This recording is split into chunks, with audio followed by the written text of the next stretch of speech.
Hey guys, I just wanted to do a video about my personal carry. This is what I use most of the time. And what is it? This is a Spyderco, another one.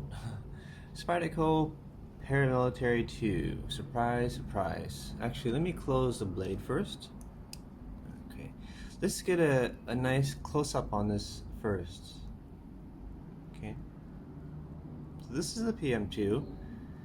G10 scales in my favorite color, OD green or olive drab green. This is an excellent colorway. A lot of people are not fans of coated blades. I understand that. However, I feel that this colorway is absolutely gorgeous. There's another exclusive I'm thinking about that might be more beautiful than this, but we'll talk about this for right now. Check out the side. Okay. So this is a DLT Trading exclusive. So it has a great steel. This is my favorite stainless steel. We have S90v. Okay, for me it's not hard to sharpen. I've got the right tools. I like it because I think it's one of the king of the stainless steels. You can't go wrong with S90v. I wish they had it more. Even though S90v is not like that prone resistant, they decided to give it a DLC blade, which I would like to stress that this coating here was not made by Spyderco to resist rust. It may help to some degree, but the primary focus or the primary purpose of a coating like this is to reduce reflections. Okay, so it's more tactical if you want to say that. So on top of that, they also have all the screws blacked out. Okay. There's one small little gripe, and it's actually not that bad. If you look at the back here, you will notice that the pressure lock and everything, it's not coated. It's not coated. If you look inside here, the steel liners are not coated. So, are not coated. You know what? I actually think that was a good idea. You know why?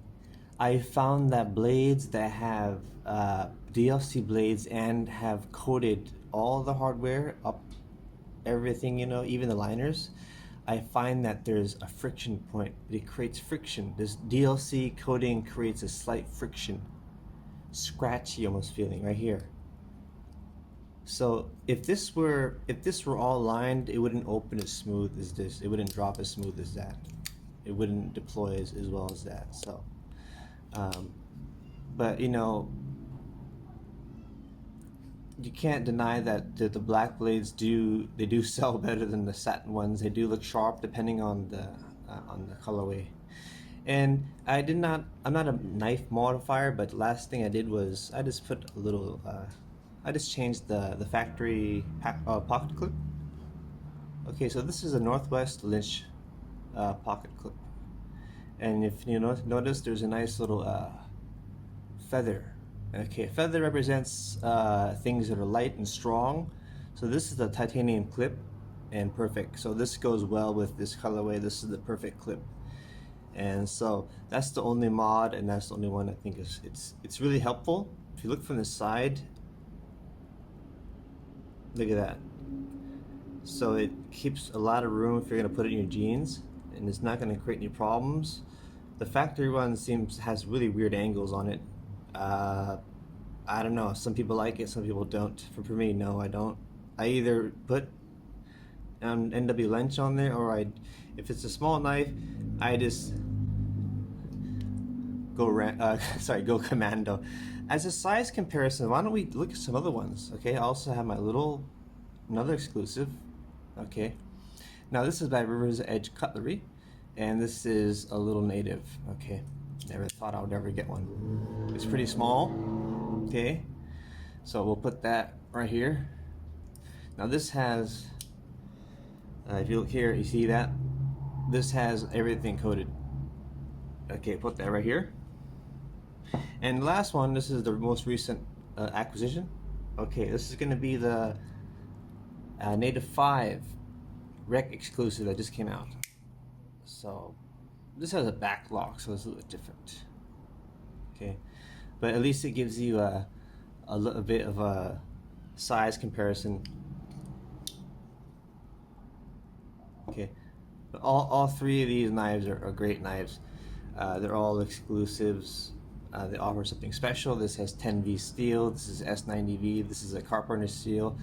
Rec usually just offers it in CTS 204P. So this is my everyday kit so far as of right now. You know how we always change out our loadout, but as of right now, as of these times, I got small, medium, large. So I might one day I always usually bring 2 of them, so just in case as a backup.